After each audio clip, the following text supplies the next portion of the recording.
Balik kulungan ang isang 35 anyos na lalaki matapos umanong manghablot ng cellphone sa isang karinderya sa Scout Limbaga Street, Barangay Sacred Heart, Quezon City noong Biyernes ng hapon, Enero 16.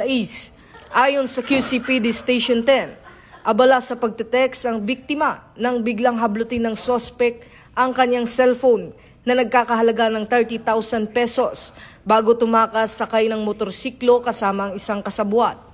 Nalaglag ang ID ng sospek habang tumatakas na siyang naging susi sa kanyang pagkakaaresto. Ginamit din ng biktima ang tracking application sa kanyang laptop na nagtugma sa address na nakasaad sa ID ng sospek. Sa operasyon ng pulisya, nabawi ang cellphone at nasamsam pa ang isang improvised firearm sa bahay ng sospek. Ayon kay Police Lieutenant Colonel Zachary Capellan, Station Commander ng QCPD Station 10, tugma ang resulta ng tracking sa tirahan ng sospek na pag-alaman ding kalalaya lamang nito noong 2024 matapos makulong ng 8 taon dahil sa kasong illegal possession of firearms at may mga nauna pang record ng pagnanakaw at illegal na droga.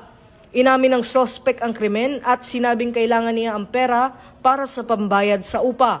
Naharap siya ngayon sa mga kasong theft at paglabag sa Comprehensive Firearms and Ammunition Regulation Act. Nagpaalala naman ng QCPD sa publiko na maging maingat sa paggamit ng cellphone sa mga pampublikong lugar habang patuloy ang follow-up operation upang madakip ang kasabwat ng sospek.